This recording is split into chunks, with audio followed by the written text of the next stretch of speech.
여러분 혹시 머리를 감다가 갑자기 늘어난 흰머리에 깜짝 놀라보신 적 있으세요? 아니 염색한 지 한 달도 안 됐는데 왜 또 새치가 이렇게 많지 하고 거울을 한참 들여다보셨다면 오늘 이야기에 귀 기울여 주세요. 누구나 나이가 들면 머리가 하얘지는 건 자연스러운 일이지만 최근 연구에서 혈중 콜레스테롤 수치가 높을수록 새치가 빨리 생길 수 있다는 흥미로운 결과가 나왔어요. 이 혈관 속 기름때와 머리카락의 색소가 어떤 관계가 있을까요? 의외지만 둘 사이에는 산화 스트레스라는 다리 하나가 놓여 있어요. 콜레스테롤이 많아지면 혈관 안에서 과산화지질이 늘어나고 이 산화 물질이 모낭 속 멜라닌 세포까지 공격해서 흰머리가 늘어날 수 있다는 거예요. 한마디로 혈관 기름이 머리카락 색도 지운다는 뜻이죠. 오늘 영상은 바로 이 지점에서 출발하죠. 고지혈증이 왜 무서운지, 혈관뿐 아니라 피부와 머리카락까지 어떻게 망치는지, 그리고 어떻게 하면 간단한 생활 습관만으로도 돌이킬 수 있는지 60대 이상 시청자분들이 이해하기 쉽도록 차근차근 풀어드릴게요. 먼저 용어부터 정리할게요. 병원에서 피검사를 하면 총 콜레스테롤, 중성지방, LDL, HDL 보셨을 거예요. 넷 중에 특히 중요한 게 보이는 값이 LDL이에요. 일명 나쁜 콜레스테롤이죠. LDL 입자가 혈관벽 틈새로 스며들어서 산화되면 거기서부터 이 지방 플라크가 생겨요. 플라크는 마치 수도관 안쪽에 끼는 녹처럼 혈관을 점점 좁히고 딱딱하게 굳히고 결국엔 깨져서 혈전을 만들죠. 그 결과 심근경색이나 뇌졸중 같은 치명적인 사고가 터지죠. 하지만 문제는 모든 과정이 조용히 아프지도 가렵지도 않게 진행된다는 데 있어요. 그래서 고지혈증은 소리 없는 시한폭탄이라고 부르는 거예요. 콜레스테롤은 무조건 적이어야 한다. 꼭 그렇진 않죠. 우리 몸은 콜레스테롤을 재료로 삼아 세포막을 만들고 성호르몬, 부신호르몬을 합성하고 햇빛을 받아 비타민 D를 만드는 등 중요한 작업을 해요. 문제는 필요한 양보다 훨씬 많이 쌓일 때죠. 원래 간에서 알아서 조절하지만 설탕이나 포화지방, 트랜스지방, 과음, 흡연, 스트레스, 비만 등등 겹치면 생산과 소비의 균형이 무너지죠. 이때 여분의 콜레스테롤이 혈관뿐 아니라 모낭에도 악 영향을 주죠. 그럼 왜 흰머리가 늘까요? 모발색을 만드는 멜라닌 세포는 활성산소에 특히 약한데 고지혈증 상태에서는 혈액 속에 과산화질과 염증 전달 물질이 많아져요. 이것이 두피혈관을 타고 올라와서 모낭을 산화스트레스에 노출시키고 멜라닌 세포를 일찍 죽이거나 기능을 떨어뜨리게 되죠. 결국 멜라닌 색소가 줄어들면서 모발색이 빠르게 빠지고 검은색 머리가 회색, 흰색으로 바뀌는 속도가 빨라지는 거예요. 실제로 2천여 명을 대상으로 한 이 인도 연구에서 LDL 160 이상인 군은 100 미만인 군보다 조기 백발 비율이 2배나 높았다고 해요. 요즘 들어 새치가 부쩍 늘었다면 미용실 예약보다는 먼저 혈액 검사를 받아보시라는 이유가 여기 있어요. 이제 어떻게 낮출까가 중요하죠. 약을 쓸지 생활 습관만으로 해결할지는 수치와 동반 질환에 따라 다르지만 전체 콜레스테롤 관리에서 70%는 생활 습관이 좌우되죠. 가장 먼저 식탁을 바꿔야겠죠. 튀김, 패스트푸드, 라면, 국물, 크림 가득한 빵은 일단 횟수를 줄이시고 트랜스지방과 정제 탄수화물이 콜레스테롤 공장에 기름을 붓는 격이잖아요. 대신 올리브유 한 스푼을 생채소에 뿌려 먹고 생강을 따뜻한 차로 끓여 하루 한 잔 드셔보세요. 올리브유의 올레산은 LDL을 낮추고 HDL을 올리고 생강의 진저롤은 혈관 염증을 줄여주죠. 목포 근처에 사시는 구독자분이 국 끓일 때 미역 대신 썰어넣는 이 다시마 덕분에 LDL이 20 정도 내려갔다고 자랑하셨는데 다시마 속 알긴산은 장에서 콜레스테롤 흡수를 40% 가까이 잡아주는 강력한 수용성 식이섬유예요. 운동은 어떤 게 좋을까요? 무릎이 시큰한데 뛰라고 하면 부담스러우시잖아요. 걷기부터 시작하시면 돼요. 일주일에 5일 하루에 30분 정도만 빠르게 걸어도 HDL이 5에서 10 정도는 올라가고 HDL은 LDL을 간으로 끌고 가 재활용하는 청소부 역할을 해요. 그래서 많이 올라갈수록 좋죠. 만약 허리가 괜찮으시면은 아령 1, 2kg짜리를 들고 팔굽혀펴기 대신 벽밀기 운동부터 해보세요. 근육량이 늘면 기초대사량이 올라가서 지방 사용량이 함께 늘어 LDL 줄어들죠. 흡연은 백해무익하지만 50년 피웠는데 이제 와서 끊어도 의미가 있냐? 이 말도 듣죠. 정답은 끊는 순간부터 의미가 생긴다예요. 담배를 끊은 지 24시간이 지나면 혈액 속 니코틴 대사산물이 사라지고 3개월이면 폐 기능이 10% 이상 회복되고 그리고 1년이 지나면 담배로 인한 LDL 산화 속도가 비흡연자 수준으로 떨어진다고도 하죠. 금연은 새치 증가가 눈에 띄게 줄었다는 보고도 있으니 머리카락 때문이라도 멈춰볼만 하죠. 그럼 음주는 어떻게 할까요? 적당한 술 한 잔은 혈액순환에 좋다는 옛말 고지혈증 앞에서는 사실이 아니죠. 알코올은 간에서 중성지방 합성을 폭주시키고 다음날까지 LDL을 끌어올려요. 60대 이상이라면 일주일에 2회 이내에 한 번에 맥주 작은 캔 하나, 소주 한 잔이면 적당해요. 이 이상이면 되면 간이 지방 합성 공장으로 돌변한다고 기억해 주세요. 그리고 스트레스, 코르티솔 이야기도 많이 들어보셨죠? 스트레스 호르몬인 코르티솔이 높으면 간이 당과 지방을 빨리 만들어 혈액으로 보내, 이런 신호를 계속 받게 돼요. 콜레스테롤 수치가 자연스럽게 올라가고 인슐린 저항성도 생겨서 당뇨 위험까지 커지게 되죠. 매일 10분이라도 복식 호흡 해보세요. 코끝으로 숨을 들이마셨다가 입술로 오므려 천천히 내쉬는 방법인데 1분에 6회 이하로 호흡수가 떨어지면 부교감 신경이 활성화돼서 코르티솔이 내려가요. 한림대학교 연구팀은 60대 참가자에게 8주간 복식 호흡을 시킨 결과 LDL이 평균 15 정도 떨어지고 HDL은 3 정도 올랐다고 해요. 무료인데 효과는 약 못지 않으니 꼭 한번 해보세요. 혹시 약을 이미 복용 중이세요? 스타틴 계열, 에제티미브, 피타바스타틴 등등 여러 계열이 있잖아요. 약을 드셔도 생활 습관을 바꾸지 않으면 약 용량도 계속 올라갈 수밖에 없어요. 반대로 올리브유, 다시마, 걷기, 금연, 절주, 복식 호흡을 꾸준히 지키면 6개월 내 의사가 용량을 줄이거나 약 하나를 빼자고 할 가능성도 커지죠. 약값 부작용 부담이 줄어든다는 뜻이죠. 또 스타틴 계열을 드시면은 근육통이 생긴다고 중단하고 싶다는 분들이 있는데 의사 선생님과 상의해서 피타바스타틴이나 로스바스타틴 저용량으로 바꾸면 해결이 되죠. 마지막으로 세치와 탈모까지 걱정이라면 모낭에 직접 도움 주는 방법을 하나 덧붙일게요. 두피에 스칼프 브러싱을 해줘 보세요. 샤워 전에 빗살 간격이 넓은 브러쉬로 정수리 부분부터 목덜미 방향으로 3분 정도 두드리듯이 빗어주는 거예요. 혈류가 좋아져 모낭에 산소 공급이 늘어나고 과사화질로 지친 멜라닌 세포의 회복을 도와요. 일본 오사카 시립대 연구 결과 고지혈증 환자에게 스칼프 브러싱을 12주 시행하자 세치 증가 속도가 30% 정도 늦춰졌다고 해요. 돈 한 푼 안 들이고 시원하게까지 하니 오늘 바로 한번 해보세요. 꼭 기억해야 할 내용은 혈액 속 기름때, 즉 LDL 중성지방이 많으면 혈관만 막히는 게 아니라 머리카락까지 희게 만든다는 거죠. 하지만 생활 습관을 조금만 바꿔도 수치는 내려가고 세치 속도도 늦출 수가 있어요. 올리브유, 생강, 다시마를 가까이 하고 튀김, 칠레슨 지방, 단맛 가득한 빵을 멀리하는 것이 중요하죠. 걷기와 근력 운동은 HDL을 올려 주머니 청소부를 늘리고 복식호흡은 스트레스 호르몬을 낮춰서 간의 지방 생산을 줄이는 것, 그리고 금연 절주는 기본이고 두피 브러싱으로 직접 모낭 혈류까지 살려주면 머리숱, 혈관, 심장 3마리 토끼를 잡을 수 있습니다.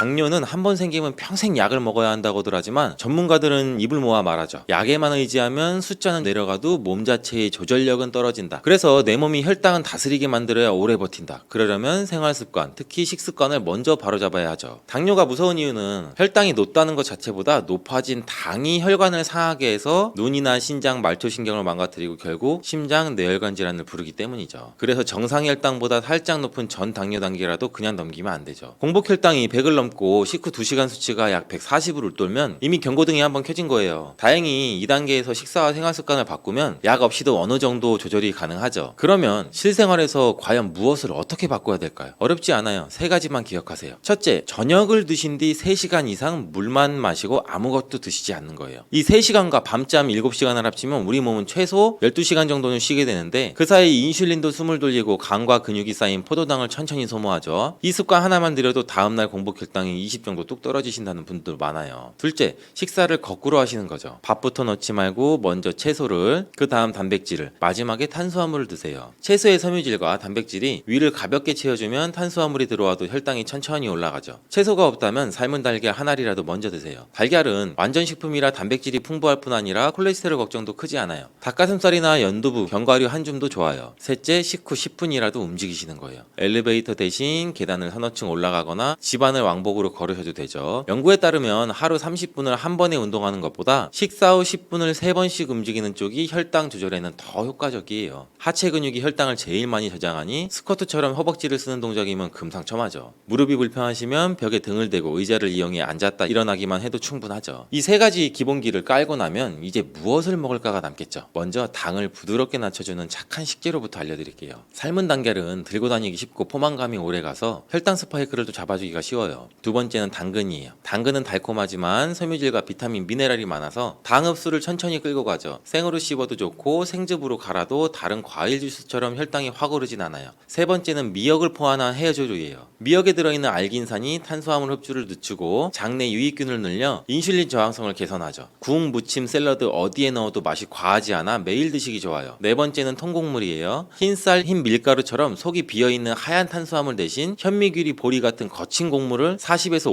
50%만 섞어도 식후 혈당 곡선이 완만해져요. 현미가 소화에 부담되면 오븐도미처럼 겉껍질을 살짝 깎은 쌀을 쓰시면 되죠. 귀리죽 한 그릇, 현미죽 한 그릇은 아침 식사 대용으로도 손색이 없겠죠. 다섯 번째는 콩과 두부예요. 콩단백은 식물성이라 지방이 거의 없고 마그네슘, 칼륨과 같은 미네랄이 풍부해서 혈압과 혈관 건강까지 보태주죠. 두부는 팩재로 들고 다니며 간식처럼 드셔도 되고 국, 볶음 어디에 넣어도 잘 어울리죠. 견과류 한 줌, 올리브유 약간, 들깨가루도 혈당을 천천히 올려주는 건강한 지방 공급원이죠. 단 무첨가 무가당 제품인지 라벨을 꼭 확인하시고요. 피해야 할 음식도 짚어야겠죠. 첫 번째는 말린 과일. 수분이 빠진 자리만큼 당 성분이 농축돼서 한 줌만 집어도 혈당이 훌쩍 올라가요. 같은 과일이면 생과일 그대로 드시는 편이 낫고, 둘째는 각종 단맛 음료예요. 비타민 음료 한 병에 각설탕 한 8개가 들어가니 식단 관리가 무용지물이 되겠죠. 제로라고 적혀 있어도 인공 감미료가 인슐린 감수성을 흐린다는 보고가 많으니 가급적 물이나 설탕 없이 우린 차를 선택하세요. 셋째는 설탕이 듬뿍 들어간 믹스커피. 하루 두세 잔씩 계속 쌓이면 혈당은 물론 체지방까지 늘어나겠죠. 카페인이 필요하면 혈당 없는 아메리카노로 바꿔보세요. 또 하나 놓치기 쉬운 게 흰 밀가루죠. 새하얀 빵과 국수, 케이크, 과자는 속이 비어 있어서 입에 넣는 즉시 포도당으로 풀리죠. 빵이 먹고 싶을 때는 통밀빵으로, 면이 당길 때는 메밀면이나 겉면에 채소를 듬뿍 한번 넣어보세요. 국물은 되도록 남기면 나트륨과 탄수화물 섭취는 절반은 줄일 수가 있어요. 혹시 나는 살이 빠져서 힘든 마른 당뇨인데 더 먹으라니 겁이 난다 하시는 분도 계시죠. 이런 경우에는 오히려 일정한 열량을 꾸준히 섭취해 근육량을 늘려야 돼요. 밥은 흰쌀보다는 잡곡과 고구마, 단호박 같은 복합 탄수화물로, 단백질은 달걀, 두부, 생선을, 지방은 견과류, 올리브유 같은 좋은 기름으로 채우면 혈당은 안정되고 체중도 서서히 회복되죠. 반면에 체중이 많이 나가는 분은 식사량을 10%만 줄이고 탄산음료, 과자처럼 비어있는 열량을 끊는 것만으로도 체중과 혈당이 함께 내려가죠. 아침에는 귀리죽 반 공기에 미역국, 삶은 달걀 한 알, 김치 작은 접시, 점심은 현미, 힐산 5대5로 지은 잡곡밥 반 공기에 채소볶음, 두부부침, 된장국, 식사 전에 상추, 오이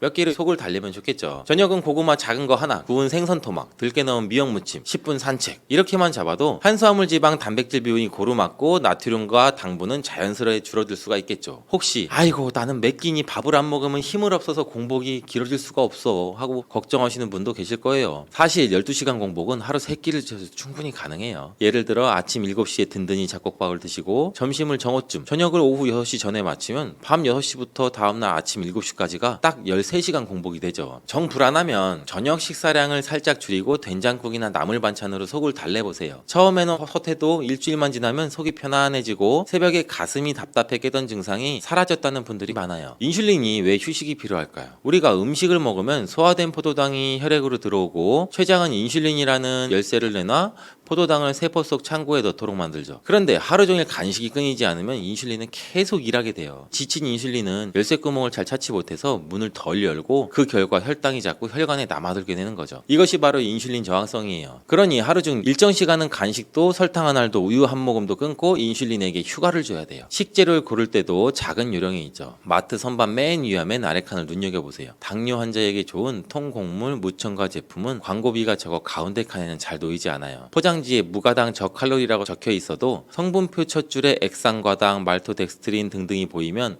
카트에 넣지 않는 것이 안전하죠. 반면에 현미 70, 귀리 20처럼 식물 이름이 길게 적혀 있으면 대체로 믿을만 하죠. 같은 감자라도 튀기면 혈당 지수가 70이 넘지만 껍질째 쪄서 식혀서 샐러드로 먹으면 50대로 내려가죠. 식히는 과정에서 저항성 덤분이 생겨 장까지 내려가 유익균의 먹이가 되고 포도당 흡수를 늦추기 때문이죠. 고구마도 마찬가지예요. 김이 모락모락 날 때 바로 먹는 것보다 한 김 식힌 뒤 먹으면 혈당 상승 속도가 한결 완만해지죠. 짠맛도 조심해야 돼요. 나이가 들수록 미각이 둔해져 양념을 세게 하는데 나트륨 과잉은 신장이 무리를 받아서 인슐린 저항성도 높여요. 김치나 된장, 젓갈은 적당히 드시되 시판 조미료, 라면, 스프, 소시지, 양념처럼 첨가된 소금은 반드시 줄이셔야 돼요. 아침 혈당을 재는 습관이 아직 안 들이셨다면 오늘부터 달력이나 노트 안쪽에 숫자를 한번 기록해보세요. 6월 25일 전날 저녁 간식 없음, 10시 취침, 이런 식으로 간단히 메모해도 좋죠. 닷새만 지나도 본인에게 맞는 패턴이 보일 거예요. 95 정도로 떨어졌다면 보통 그 전날 스트레스를 덜 받고 일찍 주무셨을 때 얘기고, 이렇게 원인을 찾고 바로잡는 과정이 약보다 값진 맞춤 처방이 되겠죠. 운동 이야기를 좀 더 해보면 나이가 70인데 무슨 운동을 하고 손살해지시는 분들은 저는 10+3 법칙을 권해요. 아침 식후 10분 산책, 점심 10분 계단 오르기, 저녁 식후 실내 자전거. 허리가 약하면 의자에 앉아 발끝으로 책을 잡아 올렸다 내려놓는 동작을 반복해보세요. 발바닥이 저리고 시린 분은 수건을 깔고 맨발로 공을 굴리는 족저 마사지 여기까지만 해도 혈류가 활발해져요. 또 하나, 나무 그늘에서 심호흡을 하면 5분간 눈을 감아보세요. 복식 호흡을 하면 코르티솔이 자연스럽게 안정돼 혈당이 자연스럽게 내려갈 수가 있어요. 독일의 12년 연구에서도 만성 스트레스를 방치하면 당뇨 위험이 45% 정도 높아진다고도 해요. 짧게라도 숨고르기 시간으로도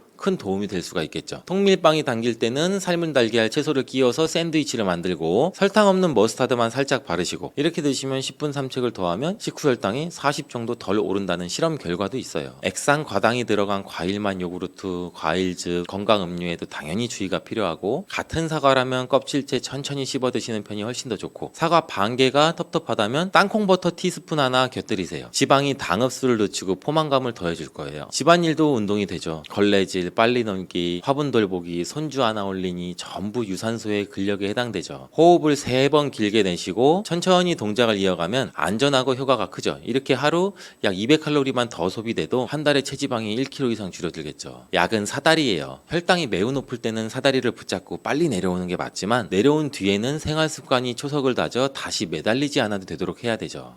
여러분, 변비가 심하면 기억력이 나빠질 수 있다. 이 말 처음 들으시면 깜짝 놀라죠. 화장실을 못 간 게 치매와 무슨 상관이야? 하고 고개를 갸웃하실 텐데요. 실제로 65세 이상 어르신을 30만 명 넘게 조사한 연구에서는 변비가 있는 분은 치매 위험이 2배 가까이 높았대요. 이유는 간단해요. 장이 막혀 독소가 빠져나가지 못하면 그 독소가 피를 타고 온몸, 심지어 뇌까지 자극하기 때문이에요. 오늘은 화장실 스트레스가 두뇌 건강까지 이어질 수 있다는 의외의 사실을 출발점 삼아서 60대 이후 세대가 생활 속에서 바로 실천할 수 있는 변비 예방법과 식습관을 차근차근 말씀드리려 해요. 어렵지 않으니 끝까지 편안하게 들어주세요. 먼저 상황부터 한번 살펴볼게요. 80살 김할머니 얘기예요. 김할머니는 사흘에 한 번은 꼭 나오긴 해요 라고 웃으셨지만 막상 변이 나올 때마다 돌덩이처럼 딱딱해 고생을 하셨죠. 그런 날은 아랫배가 빵빵하고 기운도 없으니 아무 일도 손에 안 잡히셨대요. 그런데 더 문제는 오래 앉아 힘을 주다 보니 어느 날은 어지러워서 쓰러질 뻔하셨다고 해요. 배변 실신까지 올 수 있는 무서운 상황이었죠. 여기서 우리는 첫 번째 문제를 확인하죠. 배출이 멈추면 독소가 쌓이고 독소가 쌓이면 온몸이 지친다. 그렇다면 해결책은 장이 원활히 미끄러지듯 움직이도록 윤활유와 따뜻한 진액을 채워주는 식단이 필수죠. 사례 하나만 더 볼게요. 70대 초반에 혼자 사시는 어르신은 입맛이 없다고 라면이나 식빵만 드셨어요. 이분은 물을 많이 마시면 되지라며 냉장고에서 꺼낸 찬물을 벌컥벌컥 들이켰는데 결과는 더 심한 복부팽만이 생겼어요. 왜 이런 증상이 나타날까요? 찬물이 급히 들어오면 장이 놀라 수축해 움직임이 오히려 느려져요. 어르신의 장은 마치 메말라 딱딱해진 행주를 계속 비틀어 짜는 꼴이 된 거죠. 여기서 두 번째, 찬물로 소화기관을 자극하면 변은 더 막힌다. 이럴 때는 어떻게 해야 될까요? 아침에 미지근한 소금물 한 컵을 천천히 마셔 장을 부드럽게 깨워주는 습관이 훨씬 나아요. 물 200ml에 1001년 반 작은 술이면 충분해요. 뜨끈하게 데운 물이라면 더 좋고요. 이제 식사 이야기를 한번 해볼까요? 흔히 채소 많이 먹으면 시원해진다라고 생각하기 쉬워요. 하지만 60대 이후부터는 채소만 열심히 씹어도 배가 부글거리거나 변이 토막토막 끊어져 나오는 분들도 많죠. 이유는 간단해요. 나이가 들면 장 근육 힘이 떨어져 거친 섬유를 밀어낼 추진력이 부족하기 때문이고 상추를 한 접시 먹고 나면 오히려 가스가 차서 고생이라고 하신 분들도 많고 이러한 문제를 풀 열쇠는 거칠지 않은 섬유와 좋은 기름으로 장안을 매끄럽게 만드는 거예요. 여기서 버터, 미역, 고추장이 주인공으로 등장할 수가 있어요. 먼저 버터 이야기부터 합시다. 이 기름은 콜레스테롤이 걱정인데 하고 망설이실 수가 있겠죠. 사실 좋은 동물성 지방을 소량 섭취하면 담즙이 분비돼 장 연동 운동을 도와줘요. 아침에 커피를 마신다면 시트랄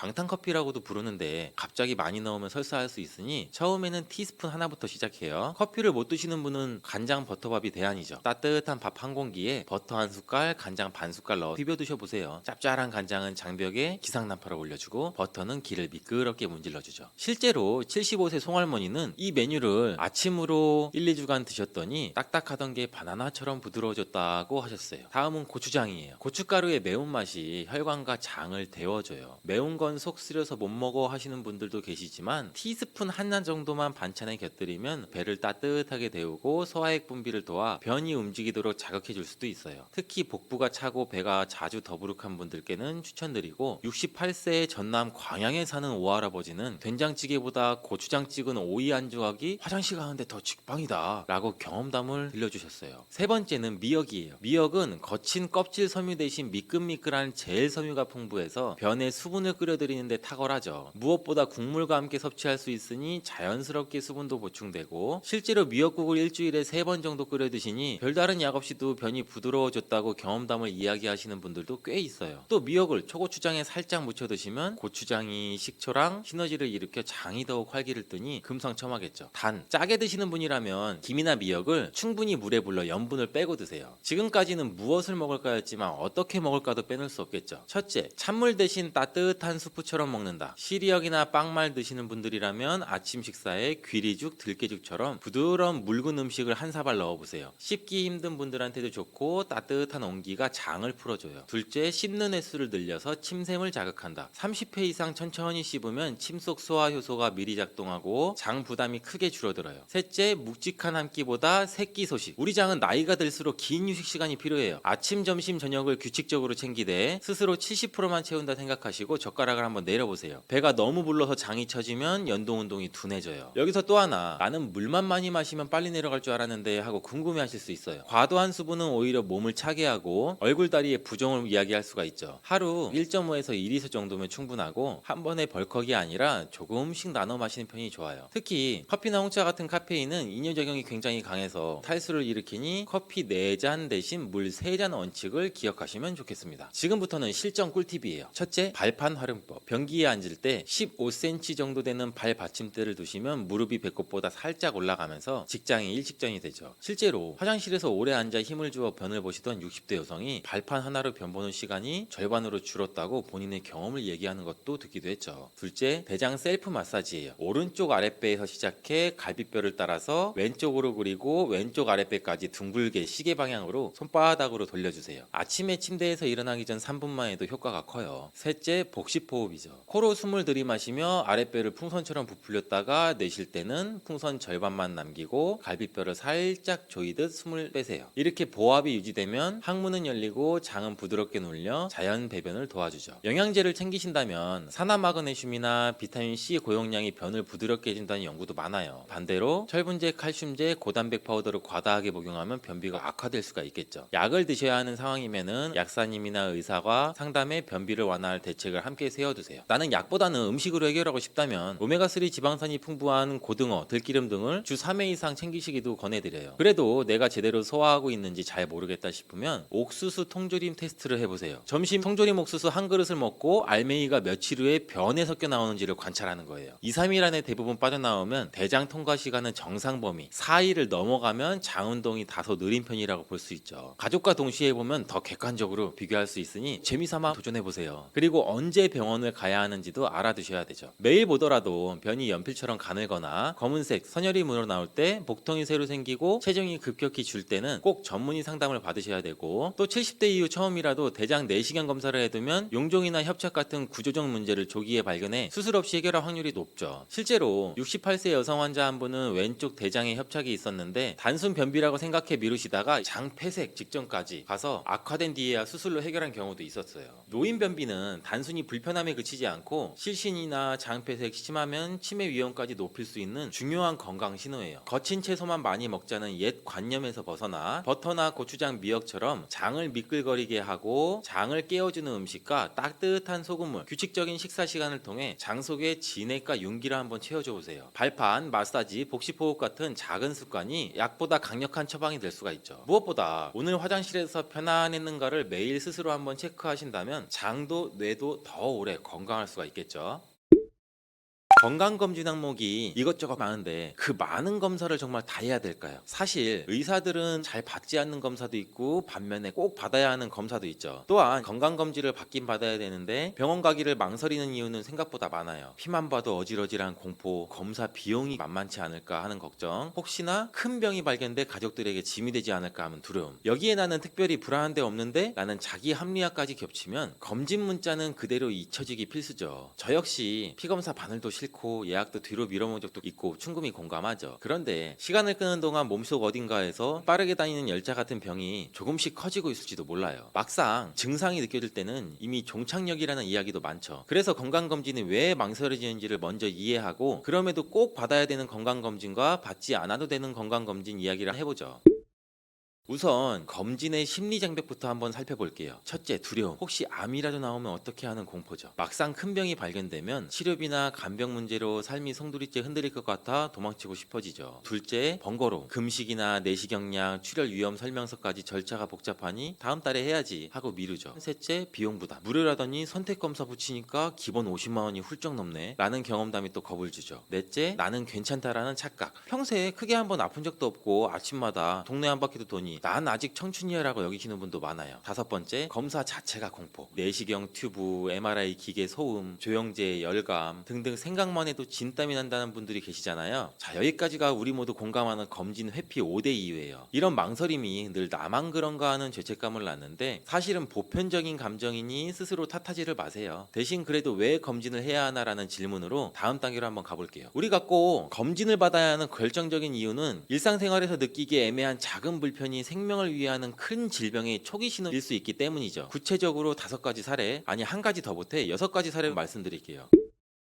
각 병은 증상이 뚜렷해 보이지만 실제로 우리가 흔히 겪는 사소한 느낌으로도 시작되죠. 첫 번째는 췌장암이에요. 초기 보통 식후 더부룩함과 등 한복판을 찌르는 듯한 묵직함이 전부죠. 소화제 먹으면 괜찮아지니 위가 좀 안 좋나 하고 넘기는 경우가 태반이고, 여기에 이유 없는 체중 감소, 변 위에 기름이 둥둥 뜨는 지방병까지 나타나면 이미 진행 단계일 확률도 크죠. 복부 초음파만으로는 잘 안 보이니 조형 CT나 내시경 초음파까지 이루어져야 되는데 검진 미루기가 가장 치명적인 암으로 꼽히죠. 두 번째는 대장암. 초기엔 배가 살살 아프다 사라지고 변이 가늘어지거나 변기에 피가 살짝 묻어나고, 어르신들은 치질이라 생각해 연고만 바르시는 경우도 많죠. 하지만 좌측 대장에 생긴 용종이 커지면서 변 통로가 점점 좁아져 연필변이 되고 암으로 변하기 직전에는 미세 출혈이 반복된다고 해요. 분변 자멸 검사는 양성이어도 30%는 치질 개실 출혈이 나오니 내시경으로 직접 봐야지 확실히 잡아요. 세 번째는 심근경색, 전조인 협심증은 운동하거나 계단을 오를 때 가슴뼈 뒤쪽이 5분쯤 뻐근하다가 또 쉬면 사라지고 소화하는 데서 체했나 하고 소화제를 부시는 분이 많지만 사실 영양제 병뚜껑 돌리듯 관상동맥 안쪽이 좋아지고 있다는 신호죠. 가슴 중앙 통증, 왼팔 턱 당김, 식은땀, 새벽에 자다가 가슴이 답답해서 깨는 증상이 2주간 3번 이상 있었다면 관상동맥 CT나 운동부하 검사를 서두르셔야 돼요. 네 번째는 뇌졸중, 뇌경색, 뇌출혈. 말이 잠깐 꼬였다가 돌아온다, 손에 들고 있던 국자가 툭 한번 떨어진다. 잠깐이니 그냥 넘어가지만 뇌혈관이 살짝 막혀 일과성 허혈 발작을 일으킬 수가 있겠죠. 한쪽 눈앞이 번쩍거리거나 시야 일부가 가려지는 증상도 마찬가지예요. 이런 전조가 한 번이라도 있었으면 뇌 MRI로 혈관 풍선, 동맥류나 경동맥 협착이나 세밀하게 확인하시는 게 좋고, 다섯 번째는 복부 대동맥류 파열, 배꼽이 통증이 콩콩 뛰는 느낌이 들고 허리를 굽힐 때 둔탁한 통증이 있을 수가 있겠죠. 대동맥 직경이 5cm가 넘으면 언제든 터질 수 있다는데 파열 시 사망률이 80% 이상이라고 해요. 초음파 한 번이면 지름을 측정할 수가 있어서 고혈압이나 흡연력이 있으신 분들은 복부 초음파를 꼭 넣으시는 게 좋아요. 여섯 번째는 폐색전증. 긴 버스 여행 혹은 장시간 자리에 앉아 있다가 숨이 가쁘고 등 뒤가 콕콕 쑤신다고 느끼는데 단순 근육통으로 오해하긴 쉽죠. 하지만 다리에 생긴 작은 혈전이 폐혈관을 막는 맹수가 될 수가 있겠죠. 숨이 차고 심장이 두근거리며 숨 쉴 때마다 갈비뼈 안이 따끔하면 즉시 응급실에 가야 생존율이 높아진다고 해요. 검진 단계에서는 저설량 PET-CT나 혈액-D 다이머 검사가 위험도를 확인해주죠. 6가지 이야기가 길었지만 핵심은 위, 허리, 가슴, 말, 어눌, 배꼽, 호흡 다 흔한 불편들인데 뒤엔 생명을 위협하는 질병이 있을 수가 있다는 거죠. 그래서 우리는 불편 3일률, 사흘 이상 이어지면 기본 검사부터 다시 강조하게 되죠.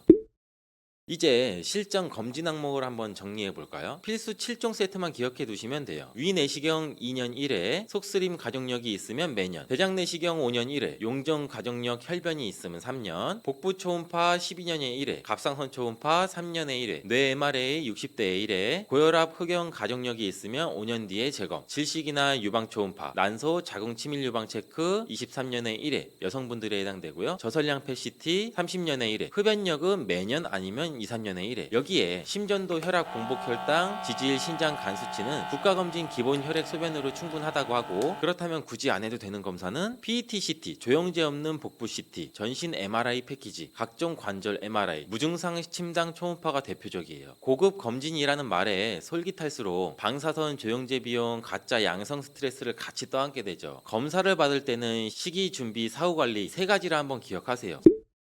시기는 연말 몰린 기간을 피하고 3월에서 6월 한가한 날로, 준비는 8시간 금식, 카페인 금지, 아침에 혈압약 복용, 사후 관리는 결과지 원본을 챙겨서 집안 파일에 보관하시고 1년 뒤 새 결과와 비교하는 거죠. 영상 CD나 USB도 꼭 받아두시는 게 좋고요. 작년에는 3mm였는데 올해는 5mm네요 같은 간단 비교가 내 운명을 바꿀 수도 있겠죠. 혹시 나는 집안일로 바꾸고 검사비도 부담이야 하시는 분께는 이렇게 말씀드리고 싶어요. 검진을 안 하면 나중에 치료비가 검진비의 10배, 생활 불편은 100배, 가족 고생은 셀 수 없이 늘어난다는 점을요. 저는 암 수술 뒤에 장루 주머니를 24시간 차고 다니면서 검진을 미뤄서 가족이 많이 고생한다며 눈물을 삼키시는 환자분들도, 일기발견으로 이틀 만에 태어내 손주랑 공원 걷는 환자들도 봤고, 두 분의 비용 시간 가족 부담은 비교가 안 되죠. 길게 말씀드렸는데 딱 한 줄만 기억하시면 돼요. 3번 이상 반복되는 불편은 반드시 검사로 한번 확인한다. 이 원칙이 여러분과 가족을 개고생 대신 가벼운 조치로 지켜줄 거예요. 지금 휴대폰 달력을 여시고 가장 한가한 주 오전에 국가검진을 예약을 넣어보세요. 혹시 검진이 겁나시거든 오늘 들은 6가지 초기 증상을 떠올리며 내가 먼저 확인해서 가족 걱정을 덜자 하고 마음을 다잡으시길 바래요. 그런데 아직 내 건강은 멀쩡한 걸 하며 망설이시면 건강저축통장이라는 비유를 하나 드려볼게요. 60대는 수명 100세 시대의 중간 결산이에요. 지금 은행에 10만 원을 넣어두면 복리로 불어나듯 검진으로 작은 용종 하나를 치워버리면 향후 20년간 수술이나 항암 투병 시간을 통째로 절약해줄 수가 있겠죠. 반대로 검진 이자를 미루면 숨은 부채가 눈덩이처럼 커져서 어느 날 일시불로 터지죠. 실제 건강보험 심사평가원 자료를 봐도 초기 위암 내시경 절제의 평균 비용은 250만 원 이하, 진행 위암 복감경 수술은 1000만 원 이상, 전이 단계 항암 치료는 5천만 원까지 치솟는다고 해요. 검진은 언제 터질지 모르는 의료비를 선불로 조금씩 상환하는 지혜라고 생각해주세요.